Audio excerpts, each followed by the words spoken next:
Hello ପିଲାମାନେ, ସମସ୍ତଙ୍କୁ ଗିରି sir Odia YouTube ଚ୍ୟାନେଲ୍କୁ ସ୍ୱାଗତ।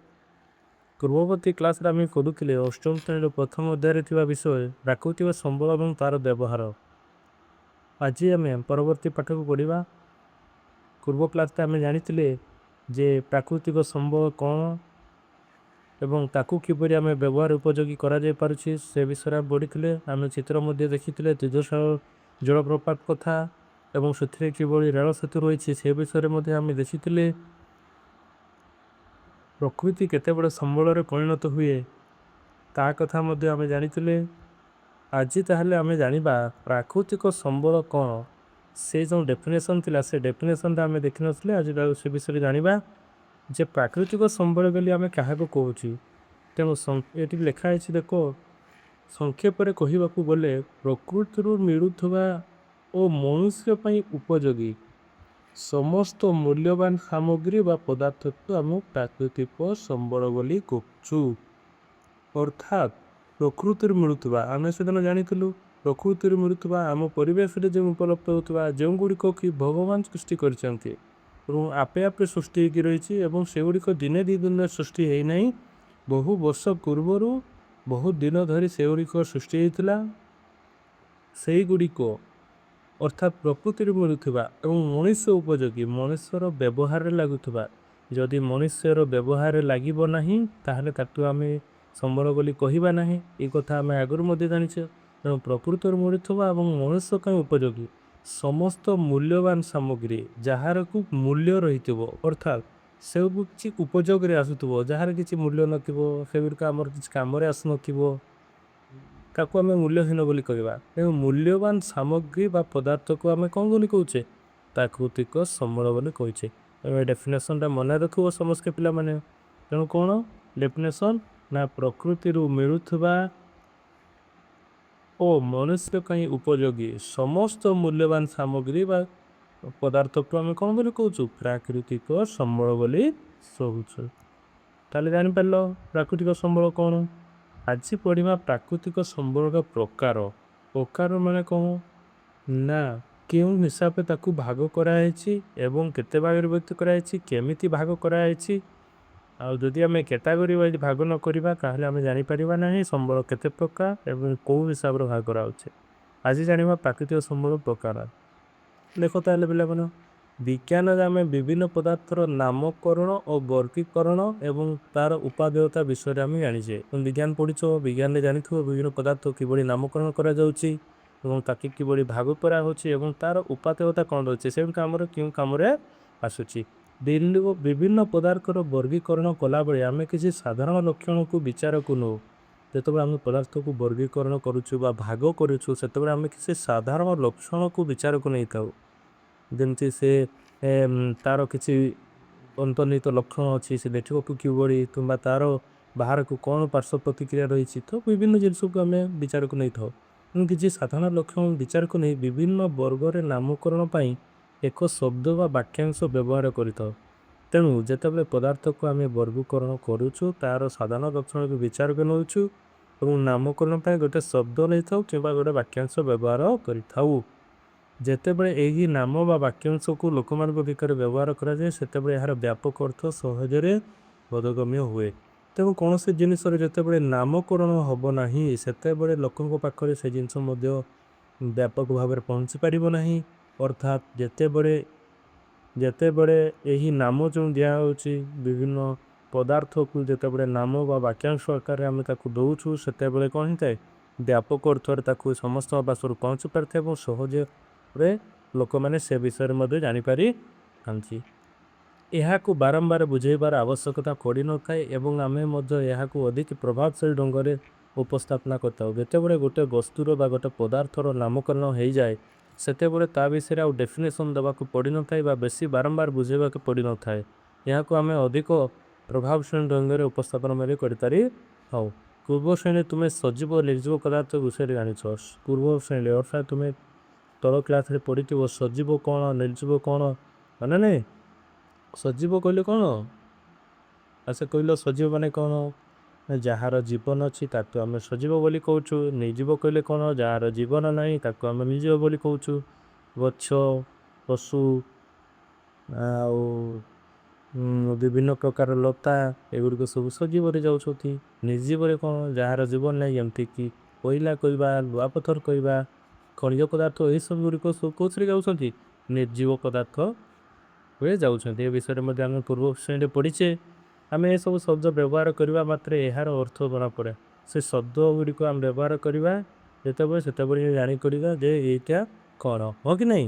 ଏହା ହିଁ ବର୍ଗୀକରଣର ଏକ ସରଳ ଉଦାହରଣ। ଏହା ହିଁ ବର୍ଗୀକରଣ ଗୋଟେ ଉଦାହରଣ ନା ଆମେ ବିଭିନ୍ନ ପଦାର୍ଥ ବା ଶବ୍ଦର ବିଭିନ୍ନ ପଦାର୍ଥ ବା ବସ୍ତୁର ନାମ ବା ତାକୁ ଶବ୍ଦ ଆକାରରେ ପ୍ରକାଶ କରିଥାଏ। ସେ ଶବ୍ଦ ଲୋକମାନଙ୍କ ପାଖରେ ପହଞ୍ଚିଲେ ସେ ବିଷୟରେ ଜାଣିପାରିଥାନ୍ତି। ତ ଏଇଭଳିଆ ଭାଗ କରିବାକୁ ଆମେ କ'ଣ ବୋଲି କହିଥାଉ? ବର୍ଗୀକରଣ ବୋଲି କହିଥାଉ। ଯେମିତିକି ଆମର ସଜୀବ ଏବଂ ନିର୍ଜୀବ ପଦାର୍ଥ ବିଷୟରେ ଆମେ ପଦାର୍ଥ ବ୍ୟବହାର କରିବା। ଜୀବନ ଅଛି କି ନାହିଁ, ଜୀବନ ବି ଥିବ, ସଜୀବ ଜୀବନ ନଥିବ, ନିର୍ଜୀବ। ତେଣୁ ଆମେ ଏଇଭଳି ହିସାବରେ ଯଦି ଜୀବନକୁ ନେଇ ଦେଖିବା ତାହେଲେ ସେ ନିର୍ଜୀବର ହିସାବରେ ବାହାର କରାହେଉଛି। ତ ଏଇଭଳିଆ ଏଇଟା ଗୋଟେ ଉଦାହରଣ ଥିଲା। ତାପରେ ପ୍ରାକୃତିକ ସମ୍ବଳ ଗୁଡ଼ିକ କ୍ଷେତ୍ରରେ ଆମେ ସମାନ ଭାବେ ବର୍ଗୀକରଣ କରିଥାଉ। ସମାନ ଭାବରେ ପ୍ରାକୃତିକ ସମ୍ବଳକୁ ବର୍ଗୀକରଣ କରିଥାଉ। ଦେଖ ଏଠି ତମକୁ ଚିନ୍ତା କରିବା ପାଇଁ ବହିରେ କୁହାଯାଇଛି କ'ଣ? ପ୍ରାକୃତିକ ସମ୍ବଳ ଗୁଡ଼ିକୁ ବର୍ଗୀକୃତ କରିବା ପାଇଁ ଆମେ କେଉଁ କେଉଁ ମାନଦଣ୍ଡ ବ୍ୟବହାର କରିପାରିବା। ତୁମେ ଚିନ୍ତା କର କେଉଁ ମାନଦଣ୍ଡ, କେଉଁ କ୍ରାଇଟେରିଆ ସବୁ ଆମକୁ ଫଲୋ କରିବାକୁ ପଡ଼ିବ। ଅର୍ଥାତ୍ ସମ୍ବଳକୁ ଯେଉଁ ବର୍ଗୀକୃତ କରିବା, ତା କ୍ୟାଟାଗୋରୀ ୱାଇଜ୍ ଭାଗ କରିବା, ତାହେଲେ କେଉଁ ନିୟମକୁ ବା କେଉଁ ଜିନିଷକୁ ଦେଖିବାକୁ ପଡ଼ିବ, ଏସବୁକୁ ତୁମେ ଚିନ୍ତା କର ବୋଲି କହୁଛି। ତାହେଲେ ଦେଖ, ପ୍ରାକୃତିକ ସମ୍ବଳକୁ ବିଭିନ୍ନ ଆଧାରରେ ଶ୍ରେଣୀଭୁକ୍ତ କରାଯାଇପାରେ। ପ୍ରାକୃତିକ ସମ୍ବଳକୁ ବିଭିନ୍ନ ଆଧାରରେ କହିଲେ କ'ଣ? ତା ବଞ୍ଚିବା ପାଇଁ ଆବଶ୍ୟକତା, ପଦାର୍ଥର ଉତ୍ସ ଓ ଶକ୍ତିର ଉତ୍ସ ଆଦି ଆଧାରକୁ ବିଚାରକୁ ନିଆଯାଇପାରେ। ତେଣୁ ଯେତେବେଳେ ସମ୍ବଳକୁ ଶ୍ରେଣୀଭୁକ୍ତ କରିବା ସେଟା କେଉଁ ଆଧାରକୁ ବିଚାର ନେବା? ଏଠି ସାଧାରଣତଃ ତିନୋଟି ଜିନିଷ ଦେଇଛି। ଦେଖ ତମ ବହିରେ ବଞ୍ଚିବା ପାଇଁ ଆବଶ୍ୟକତା, ବଞ୍ଚିବାର ଆବଶ୍ୟକତା ଅଛି ନା ନାହିଁ ବା ସେଗୁଡ଼ିକ କିଭଳି କାମରେ ଆସିଛି। ପଦାର୍ଥର ଉତ୍ସ, ପଦାର୍ଥଟା କେଉଁଠୁ ବାହାରିଛି, ଉତ୍ସ ଏବଂ ଶକ୍ତିର ଉତ୍ସ ଏବଂ ସେଠି ଶକ୍ତି ଉତ୍ପନ୍ନ ହେଉଛି କି ନାହିଁ, ସେ ବିଷୟକୁ ଆଧାର କରିକି ଆମେ କ'ଣ ପ୍ରାକୃତିକ ସମ୍ବଳକୁ ବିଭିନ୍ନ ଶ୍ରେଣୀରେ ବିଭକ୍ତ କରିଛୁ। ତାହେଲେ ପ୍ରଥମେ ଆମେ ଜାଣିବା ଯେ ବଞ୍ଚିବା ପାଇଁ ଅତ୍ୟାବଶ୍ୟକ ସମ୍ବଳ, ଅର୍ଥାତ୍ ବଞ୍ଚିବା ପାଇଁ ଆବଶ୍ୟକତାକୁ ଆଧାର କରିକି ଯେଉଁ ସମ୍ବଳକୁ ବର୍ଗୀକରଣ କରାଯାଇଛି, ପ୍ରଥମେ ହେଉଛି ବଞ୍ଚିବା ପାଇଁ ଅତ୍ୟାବଶ୍ୟକ ସମ୍ବଳ କ'ଣ ରହିଛି। ତୁମେ ସବୁ ଜାଣିଥିବ ବଞ୍ଚିବା ପାଇଁ, ମଣିଷ ବଞ୍ଚିବା ପାଇଁ କିଛି ସମ୍ବଳ ପରିବେଶର ଉପଯୋଗ କରିଥାଏ। ଏବଂ ସେଇଗୁଡ଼ିକ କ'ଣ କ'ଣ ମନେ ପକାଇଲ ଟିକେ, ଭାବିଲ ଟିକେ, ଚିନ୍ତା କଲ ଟିକେ। ହଁ, ଯେଉଁଟା ଭାବୁଛ ସେଇଟା କ'ଣ ନା ବାୟୁ, ପାଣି, ଖାଇବା ଏସବୁ ବିନା ଆମେ ବଞ୍ଚିପାରିବା ନାହିଁ। ତାହେଲେ ପଢ଼ିବା କ'ଣ ଅଛି ଭିତରେ। ନିଶ୍ୱାସ ପ୍ରଶ୍ୱାସ ପାଇଁ ଆବଶ୍ୟକ ନିଶ୍ୱାସ ପ୍ରଶ୍ୱାସ ନେବା ପାଇଁ ଯେଉଁ ଆମର ବାୟୁ ଆବଶ୍ୟକ ହେଉଛି, ନିଶ୍ୱାସ ପ୍ରଶ୍ୱାସ ଯେଉଁ ନେଉଛୁ, ପିଇବା ପାଇଁ ପାଣି ଏବଂ ଖାଇବା ପାଇଁ ଖାଦ୍ୟ ବିନା ଆମେ ପୃଥିବୀରେ ବଞ୍ଚିପାରିବା ନାହିଁ। ଯେଉଁ ନିଶ୍ୱାସଟା ନେଉଛୁ ବାୟୁ, ପିଇବା ପାଇଁ ପାଣି, ଖାଇବା ପାଇଁ ଖାଦ୍ୟ, ଏଗୁଡ଼ିକ ବିନା ଆମେ ପୃଥିବୀରେ ବଞ୍ଚିପାରିବା ନାହିଁ। ଆମକୁ ଗାଡ଼ି ନଦେଲେ ଆମେ ଯିବା, ମୋବାଇଲ ନଦେଲେ ବଞ୍ଚିଯିବା, କିମ୍ବା ଆମେ କୌଣସି ଜିନିଷ ଆମକୁ ନଦେଲେ ଆମେ ବଞ୍ଚି ଯାଇପାରିବା। ସାର୍ଟ ପ୍ୟାଣ୍ଟ ବା କୌଣସି ଉପଭୋଗ ସାମଗ୍ରୀ ଆମକୁ ନଦେଲେ ଆମେ ବଞ୍ଚିଯିବା। କିନ୍ତୁ ଆମର ବାୟୁ, ପାଣି, ଖାଦ୍ୟ ଏଗୁଡ଼ିକ ନିହାତି ଆମକୁ ଦରକାର। ତେଣୁ ନିଶ୍ୱାସ ପ୍ରଶ୍ୱାସ ପାଇଁ ଆବଶ୍ୟକ ବାୟୁ, ପିଇବା ପାଇଁ ପାଣି, ଖାଇବା ପାଇଁ ଖାଦ୍ୟ ଏଗୁଡ଼ିକ ନିହାତି ଦରକାର, ନହେଲେ ଆମେ ପୃଥିବୀରେ ବଞ୍ଚିପାରିବା ନାହିଁ। ଆମେ ଏସବୁକୁ ବାୟୁମଣ୍ଡଳ, ନଦୀ ଓ ପୋଖରୀ ଏବଂ କୃଷି କାର୍ଯ୍ୟ ବା ଅନ୍ୟାନ୍ୟ ପ୍ରାଣୀମାନଙ୍କ ଠାରୁ ପାଇଥାଉ। ଏଗୁଡ଼ିକ ଆମେ କେଉଁଠୁ ପାଇଥାଉ? ବାୟୁମଣ୍ଡଳରୁ ପାଇଥାଉ। ବାୟୁମଣ୍ଡଳରୁ କ'ଣ ପାଇଥାଉ? ବାୟୁ ପାଇଥାଉ। ନଦୀ ପୋଖରୀରୁ ଆମେ କ'ଣ ପାଇଥାଉ? ପିଇବା ପାଇଁ ପାଣି ପାଇଥାଉ, ହଁ ନା ନାହିଁ? ଏବଂ କୃଷି କାର୍ଯ୍ୟ ପାଇଁ ମଧ୍ୟ ଆମେ ପାଣି ପାଇଥାଉ। ଏବଂ ଅନ୍ୟାନ୍ୟ ପ୍ରାଣୀ ଠାରୁ ପାଇଥାଉ। ପ୍ରାଣୀ ଠାରୁ ଆମେ କ'ଣ କ'ଣ ପାଇଥାଉ କହିଲ? ପ୍ରାଣୀ ଠାରୁ ଆମେ ସାଧାରଣତଃ ଖାଦ୍ୟ ପାଇଥାଉ। ଯେମିତିକି ଆମେ କହିବା ଗାଈ ପାଖରୁ ଆମେ କ୍ଷୀର ପାଉଛୁ, ସେ କ୍ଷୀରକୁ ଆମେ ଦହି କରୁଛୁ, ଛେନା କରୁଛୁ, ପନିର କରୁଛୁ, ଏସବୁ ଜିନିଷକୁ ଆମେ ପାଇପାରୁଛୁ ନା ନାହିଁ? ଏବଂ ଆମେ ପଶୁକୁ ମଧ୍ୟ ଆମେ ବେଳେ ପଶୁପକ୍ଷୀମାନଙ୍କୁ ମଧ୍ୟ ମାରିକି ଖାଉଛୁ। ଯେମିତିକି ଛେଳି କହିବା କିମ୍ବା ଆମେ କୁକୁଡ଼ା କଥା କହିବା, ତେଣୁ ପଶୁପକ୍ଷୀ ଠାରୁ ମଧ୍ୟ ଆମେ ଖାଦ୍ୟ ପାଉ। ଆମେ ନିଶ୍ୱାସ ନେଉଥିବା ବାୟୁ, ପିଉଥିବା ପାଣି ଓ ଆମକୁ ଖାଦ୍ୟ ଯୋଗାଉଥିବା ମୃତ୍ତିକା ବି ତିଆରି କରିପାରିବା ନାହିଁ। ଆମେ ଯେଉଁ ନିଶ୍ୱାସ ନେଉଛୁ ବାୟୁଟାକୁ ଆମ ଦେହରେ ପଶୁଛି, ବାହାରୁଛି ଏବଂ ପିଉଥିବା ପାଣି ଏବଂ ଆମକୁ ଖାଦ୍ୟ ଯୋଗାଉଥିବା ମୃତ୍ତିକାକୁ ତିଆରି କରିପାରିବା ନାହିଁ। ଆମେ ସାଧାରଣତଃ ଖାଦ୍ୟ ଯୋଗାଉଥିବା ମୃତ୍ତିକା ମୃତ୍ତିକାରୁ ଆମେ କ'ଣ ଖାଦ୍ୟ ପାଇଥାଉ। ଆମେ ଯେଉଁ ଗଛରୁ ଆମେ ଖାଦ୍ୟ ଖାଉଛୁ କିମ୍ବା ଆମ୍ବ କଥା କହିବା, ଚାଉଳ କଥା କହିବା କିମ୍ବା ଅନ୍ୟାନ୍ୟ ପନିପରିବା କଥା କହିବା, ଏଗୁଡ଼ିକ ସାଧାରଣତଃ କେଉଁଠି ବଢ଼ିଥାଏ? ମାଟିରେ ବଢ଼ିଥାଏ, ମୃତ୍ତିକାରେ ବଢ଼ିଥାଏ। ତେଣୁ ମୃତ୍ତିକାକୁ ବାୟୁକି ପାଣିକୁ ଆମେ ତିଆରି କରିପାରିବା ନାହିଁ। ଏଗୁଡ଼ିକ ହେଉଛି ପ୍ରାକୃତିକ ସମ୍ବଳ। ଏଗୁଡ଼ିକ ବିନା ଆମେ ବଞ୍ଚିପାରିବା ନାହିଁ। ତେଣୁ ବଞ୍ଚିବା ପାଇଁ ଅତ୍ୟାବଶ୍ୟକ ସମ୍ବଳ ଭିତରେ କ'ଣ ଗୁଡ଼ିକ ଯାଉଛି? ବାୟୁ, ପିଇବା ପାଣି, ଏଗୁଡ଼ିକ ବିନା ଆମେ ପୃଥିବୀରେ ବଞ୍ଚିପାରିବା ନାହିଁ। ତାପରେ ଜାଣିବା ବିଭିନ୍ନ ସାମଗ୍ରୀ ପାଇଁ ସମ୍ବଳ। ବିଭିନ୍ନ ସାମଗ୍ରୀ ପାଇଁ ସମ୍ବଳ କ'ଣ ସେ ଦେଖିବା ନା ବିଭିନ୍ନ ସାମଗ୍ରୀ ପାଇଁ ସମ୍ବଳ।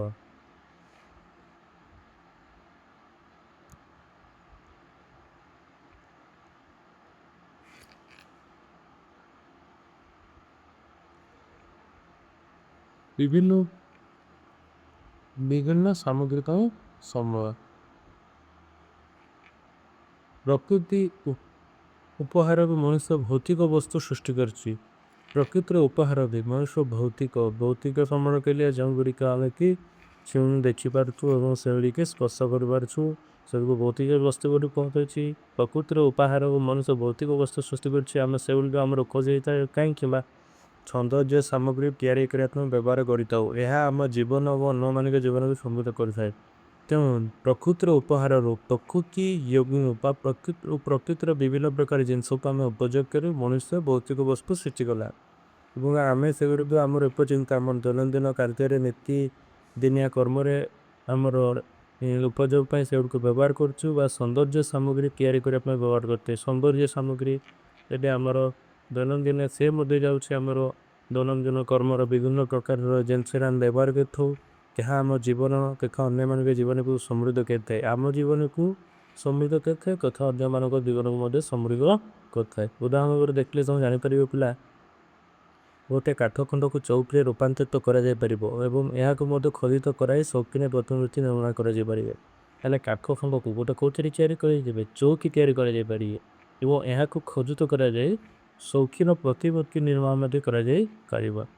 ତାମାନେ କ'ଣ ହେଲା? ମନୁଷ୍ୟ ଏ କାଠକୁ ଉପଯୋଗ କରି ତାର ଉପଯୋଗିତା ପାଇଁ ତାର ଆବଶ୍ୟକତା ବସିବା ପାଇଁ ସେ କ'ଣ କଲା? ଗୋଟେ ଚୌକିରେ ପରିଣତ କରିଦିଆଗଲା ଏବଂ ସୌନ୍ଦର୍ଯ୍ୟ ସାମଗ୍ରୀ ସୌଖିନ ପ୍ରତିମୂର୍ତ୍ତି ମଧ୍ୟ ସେ ସେଥିରେ ତିଆରି କରିଦେଲା, ଯେଉଁଟା ଆମ ଜୀବନକୁ କ'ଣ କରୁଛି? ସମୃଦ୍ଧ କରୁଛି। ଭାରତର ଭୌଗୋଳିକ ବିବିଧତା ଆମକୁ କାଠ ଠାରୁ ଆରମ୍ଭ କରି ମାର୍ବଲ, କୋଇଲା ଠାରୁ ଆରମ୍ଭ କରି ସୁନା ପର୍ଯ୍ୟନ୍ତ ବିଭିନ୍ନ ପ୍ରକାର ପ୍ରାକୃତିକ ସମ୍ବଳ ପ୍ରଦାନ କରିଥାଏ। ଭାରତର ଭୌଗୋଳିକ ବିବିଧତା କହିଲେ କ'ଣ? ଆମେ ଜାଣିଛୁ ଭାରତ ବହୁତ ବଡ଼ ବିସ୍ତୃତି ବି ତାର ଅନେକ ରହିଛି, ଅନେକ ଦୂର ପର୍ଯ୍ୟନ୍ତ ରହିଛି।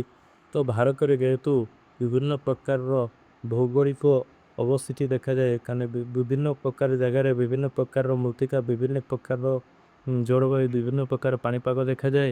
ତେଣୁ ସେଠିକାର ଭୂଇଁ ତଳେ ଅର୍ଥାତ୍ ଭୂମି ତଳେ ଖଣିଜ ପଦାର୍ଥ ଯେଉଁ ଅବସର ମିଳୁଛି ସେଗୁଡ଼ିକ ମଧ୍ୟ ବିଭିନ୍ନ ପ୍ରକାର ମିଳିଥାଏ।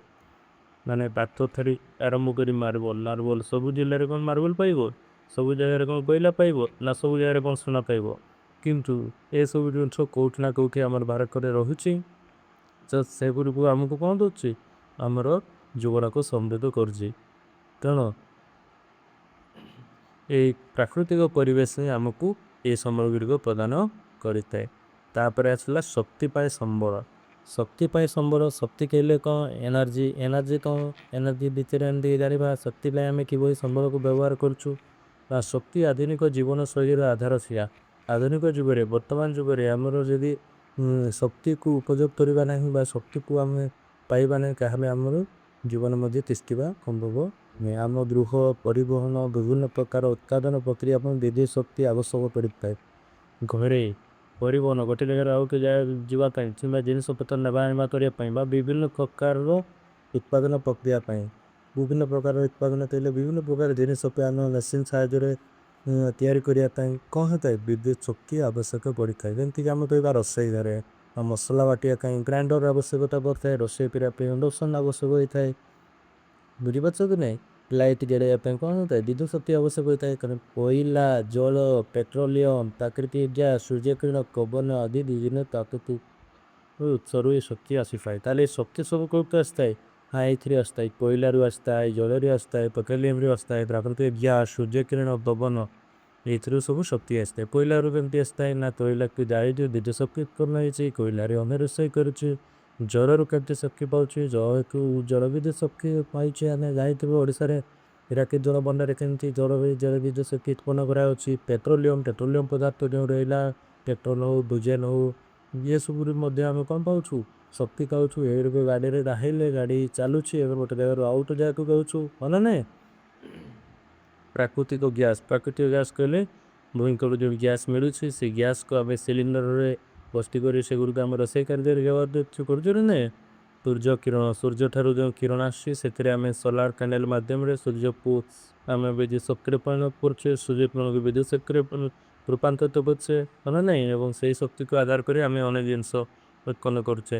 ପବନକୁ ମଧ୍ୟ ପବନ ସାହାଯ୍ୟରେ ଆମେ ବିଦ୍ୟୁତ ଶକ୍ତି ଉତ୍ପନ୍ନ କରୁଛେ ଏବଂ ତାକୁ ଆମେ କ'ଣ କରୁଛୁ ଦୈନନ୍ଦିନ କାର୍ଯ୍ୟରେ ବ୍ୟବହାର କରୁଛୁ। ତେଣୁ ଆମର ଯେଉଁ ଶକ୍ତି ମିଳିଛି ଆମକୁ ତ ଏଇଥିରୁ ଗୁଡ଼ିକ ସାଧାରଣତଃ ମିଳିଥାଏ କୋଇଲାରୁ, ଜଳରୁ, ପେଟ୍ରୋଲିୟମରୁ, ପ୍ରାକୃତିକ ଗ୍ୟାସରୁ, ସୂର୍ଯ୍ୟ କିରଣ ଏବଂ ପବନରୁ ମିଳିଥାଏ। ତେଣୁ ଶକ୍ତି ପାଇଁ ମଧ୍ୟ ସମ୍ବଳ।